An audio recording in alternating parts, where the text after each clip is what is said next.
Kita awali dengan informasi pertama, Saudara Badan Meteorologi, Klimatologi, dan Geofisika Stasiun Meteorologi Blambintang, Banda Aceh mengimbau warga agar waspada potensi angin kencang dan gelombang tinggi. Adapun kecepatan angin yaitu 20 knot dan tinggi gelombang di perairan utara Aceh mencapai 2,5 meter. Sejak 2 hari terakhir kawasan Banda Aceh, Aceh Besar dan Kota Sabang alami angin kencang hingga mencapai 40 knot atau setara 74 km per jam.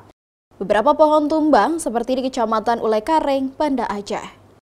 Badan Meteorologi, Klimatologi, dan Geofisika Stasiun Meteorologi Blambintang, Banda Aceh mengimbau warga agar waspada potensi angin kencang dan gelombang tinggi karena diprediksi masih terjadi pada siang hingga malam nanti. Adapun kecepatan angin diprediksi mencapai 20 knot atau 40 km per jam.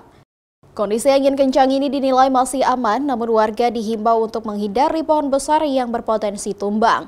Sementara itu, tinggi gelombang di perairan utara Aceh masuk dalam kategori sedang, yaitu berkisar 1,25 hingga 2,5 meter. Kalau untuk terpantau dari data sebelumnya, terlihat bahwasanya data angin untuk wilayah Aceh Besar dan sekitarnya mencapai 34 knot atau sekitar 65 km per jam.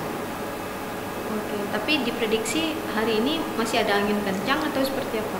Masih ada, diperkirakan masih ada terjadinya angin kencang, khususnya untuk wilayah Aceh Besar, Sabang, Banda Aceh, mencapai 20 knot ataupun 40 km per jam pada saat siang menjelang sore hari. Nelayan yang sedang mencari ikan di kawasan itu juga dihimbau agar lebih waspada terhadap gelombang tinggi dan angin kencang. Sedangkan untuk penyeberangan Banda Aceh Sabang serta melabuh ke Pulau Simelu masih dalam kategori aman. Adapun tinggi gelombang mencapai 0,50 hingga 1,25 meter. Nova Misdayanti, Kompas TV, Banda Aceh.